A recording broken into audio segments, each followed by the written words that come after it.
O Senhor esteja convosco. Proclamação do Evangelho de Jesus Cristo, segundo Mateus.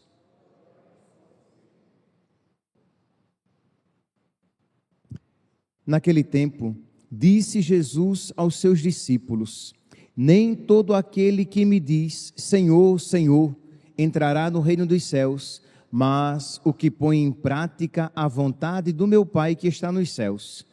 Portanto, quem ouve estas minhas palavras e as põe em prática é como um homem prudente que construiu sua casa sobre a rocha. Caiu a chuva, vieram as enchentes, os ventos deram contra a casa, mas a casa não caiu, porque estava construída sobre a rocha. Por outro lado, quem ouve estas minhas palavras e não as põe em prática é como um homem sem juízo que construiu sua casa sobre a areia. Caiu a chuva, vieram as enchentes, os ventos sopraram e deram contra a casa, e a casa caiu, e a sua ruína foi completa. Palavra da salvação.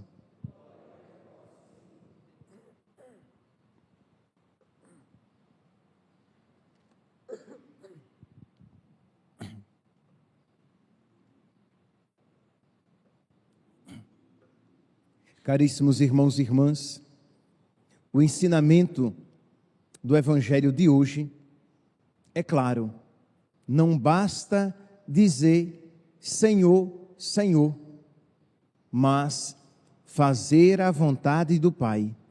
Não basta ouvir a palavra de Deus, simplesmente, mas colocá-la em prática. E eu ainda diria, faria uma observação de algo que eu ouvi por esses dias. Não basta apenas simplesmente confessar os pecados, dizer os pecados, mas arrepender-se e mudar de vida. Porque às vezes acontece de a pessoa de verdadeiramente achar que a confissão consiste em dizer os pecados.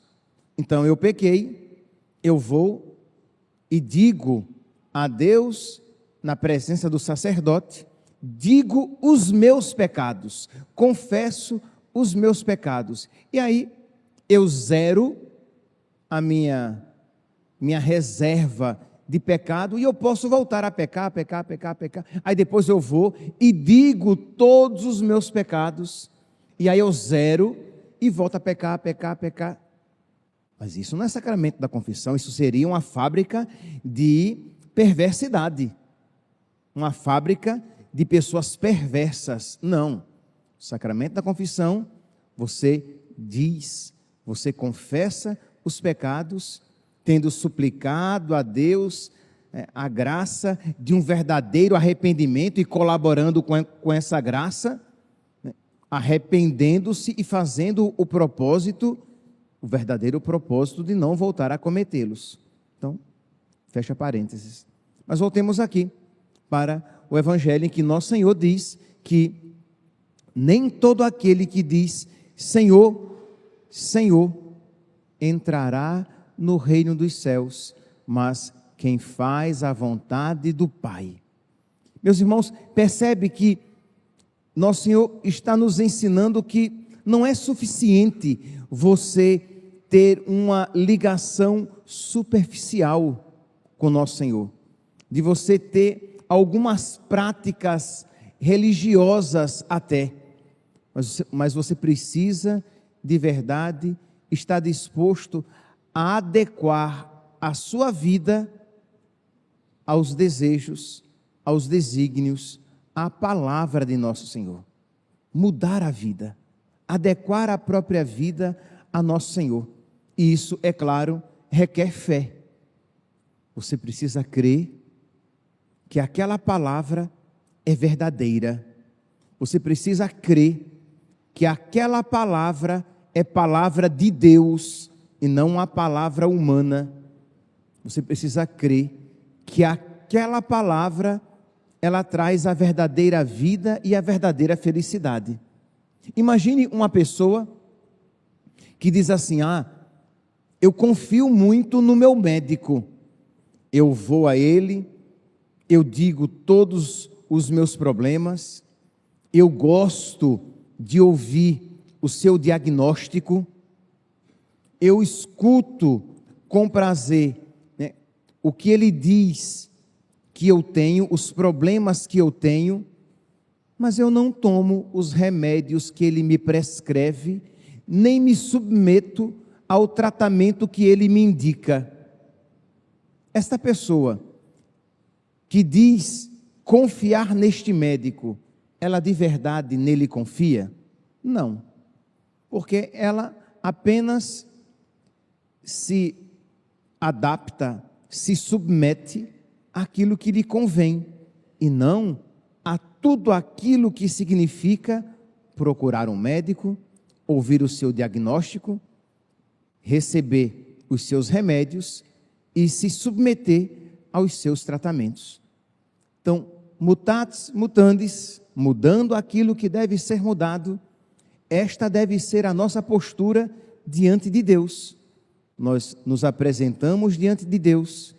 Então, nós temos as nossas práticas religiosas, as nossas orações, as nossas devoções, mas tudo isso deve significar, deve ser apenas um aspecto exterior daquela realidade interior. Isto é, você acolheu o nosso Senhor e você está se adequando à vontade de Deus na sua vida.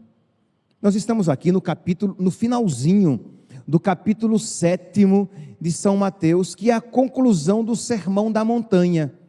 Sermão da Montanha, que são os capítulos 5, 6 e 7. E nosso Senhor, ele vai dizer então, no finalzinho, isso: nem todo aquele que diz Senhor, Senhor, entrará no reino dos céus, mas o que põe em prática a vontade do meu Pai que está nos céus. E em que consiste a vontade do Pai?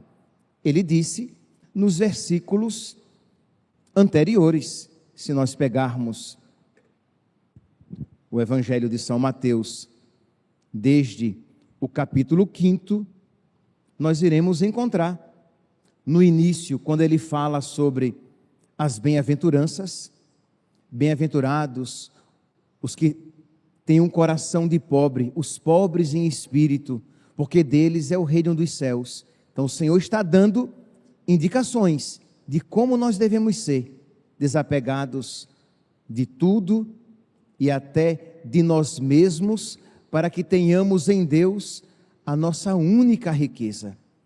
Então, não é apenas parecer católico, mas colocar em prática de verdade aquilo que a nossa igreja, ou melhor, a igreja de nosso Senhor, nos ensina. Mas continua, além das bem-aventuranças, vai dizer aqui, assim, versículo 16, Mateus, capítulo 5, versículo 16, assim brilhe vossa luz diante dos homens, para que vejam as vossas boas obras e glorifiquem o vosso Pai que está nos céus. Então, a necessidade de, por amor a Deus, correspondendo à graça de Deus na nossa vida, ter boas obras, para que isso seja um testemunho para os outros, para com isso ganhar outras pessoas para Deus, que os homens vejam as vossas boas obras e glorifiquem a Deus que está nos céus. É o contrário daqueles que se escandalizam com as nossas obras. Então percebe o que é seguir nosso Senhor? Qual é o critério para ser reconhecido por Ele? Senão, o que é que nós iremos ouvir? Afastai-vos de mim, vós que praticais o mal, eu não vos conheço. Então não basta ter o nome de Jesus nos lábios, não basta carregar uma camisa com o nome de Jesus, carregar o terço na mão, o escapulário de Nossa Senhora e a medalha milagrosa, vestir uma batina e celebrar missa, porque você pode fazer tudo isso e estar muito longe de nosso, não deveria, mas pode estar muito longe de nosso Senhor, e no dia do juízo ouvirá de nosso Senhor: eu não vos conheço. Senhor, Senhor, mas nós pregamos o teu nome em nossas praças. Afastai-vos de mim, vós que praticais o mal. Então percebe aqui, meus santos, que precisa haver uma consonância, uma concordância entre a minha vida e a vontade do Pai. Porque senão eu falo uma coisa e vivo outra. E isso só mostrará a hipocrisia que subsiste na minha vida. Mas continua, nosso Senhor, os vários conselhos, os vários ensinamentos de nosso Senhor, para que não seja dito a nós isto aqui: afastai-vos de mim, não vos conheço, vós que praticais o mal. Digo-vos, se a vossa justiça não for maior do que a dos escribas e fariseus, não entrareis no reino dos céus, que é isto a respeito do qual eu falei agora. Os fariseus se caracterizavam por esta hipocrisia. Eles falavam uma coisa, eles pareciam uma coisa, mas lá no fundo eles eram uma outra coisa. A pergunta é: quem é você quando ninguém está olhando? Quem é você quando só Deus o vê? Este é o eu verdadeiro, porque aquele que nós mostramos pode ser propaganda, pode ser apenas fachada, mas aquele que somos quando ninguém está olhando, provavelmente é quem verdadeiramente somos. E é por isso que Jesus diz que a vossa justiça precisa ser maior do que a justiça dos fariseus, porque eles são uma coisa, mas eles apresentam uma bela figura, mas não são de fato aquilo. Mas continua, nosso Senhor: ouvistes o que foi dito, amarás o teu próximo, odiarás o teu inimigo. Eu, porém, vos digo.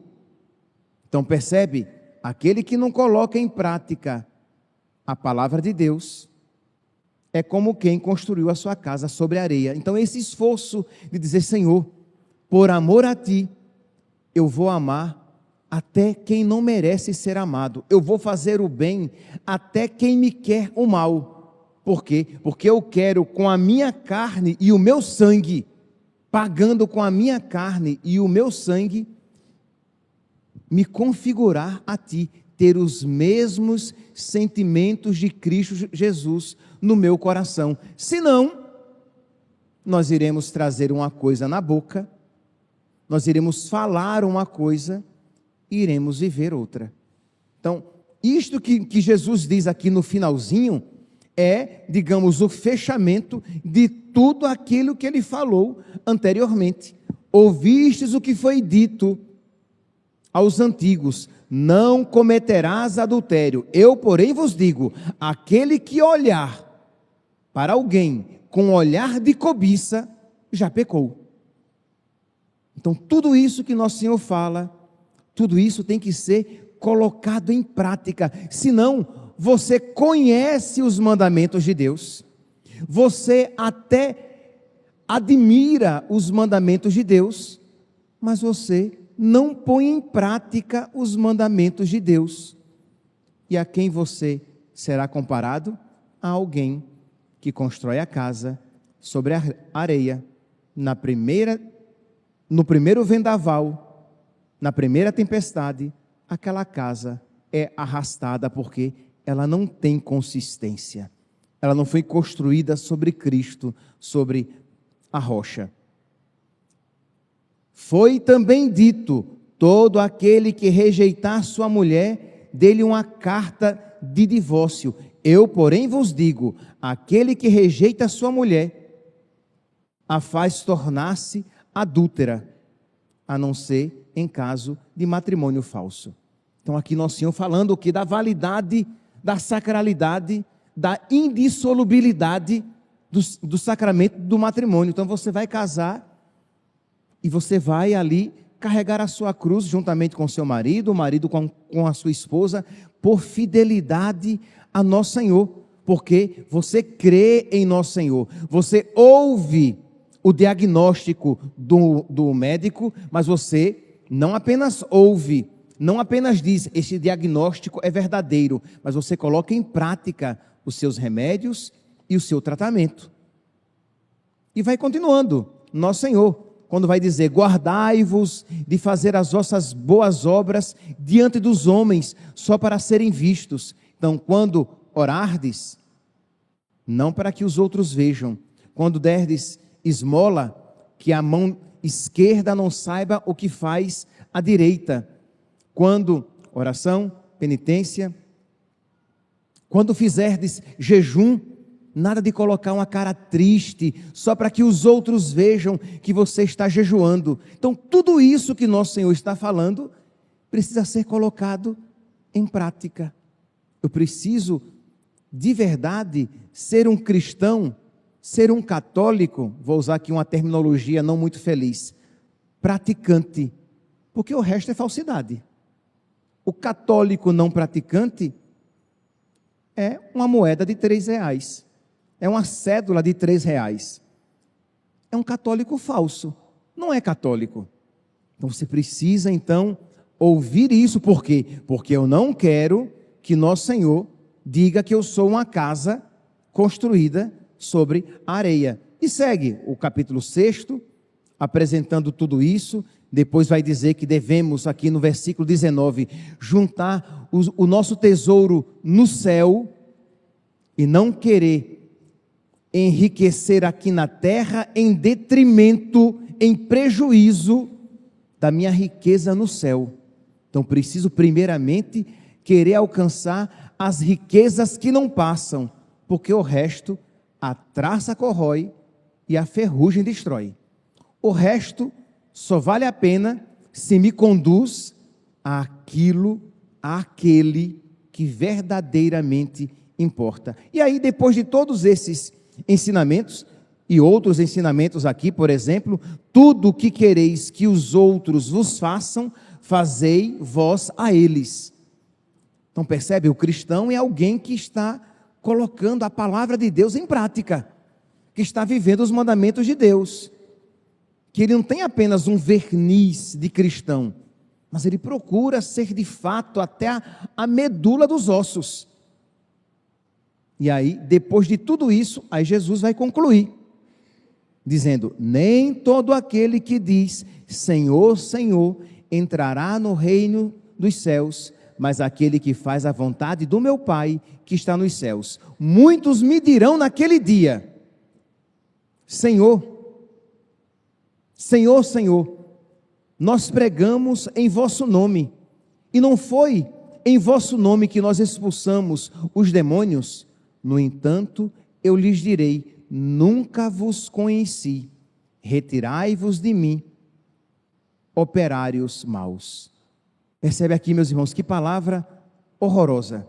Você ouvir isso de nosso Senhor, você que vai dizer, mas padre, mas eu ia à missa todos os dias. Padre, eu rezava o terço todos os dias, mas a sua ida à missa, a sua oração está transformando a sua vida? Está, padre.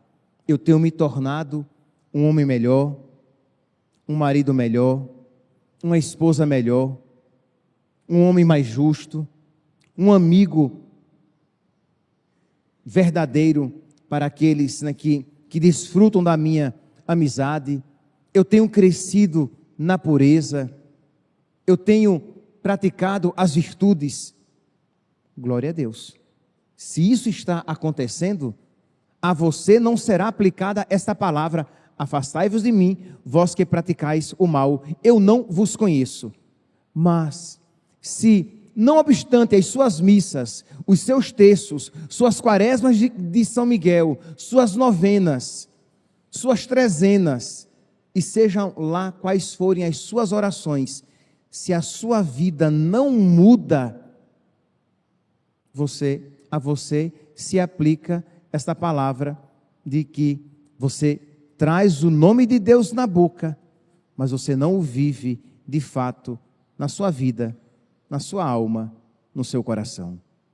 Peçamos, meus santos, então, neste início do advento, em que nós estamos nos preparando para a visita de nosso Senhor, que Ele nos conceda a graça de nós de verdade mudarmos de vida, de nós de verdade adequarmos a nossa vida à sua palavra, para que, quando Ele vier, nós o reconheçamos e Ele possa dizer: vinde a mim, benditos do meu Pai.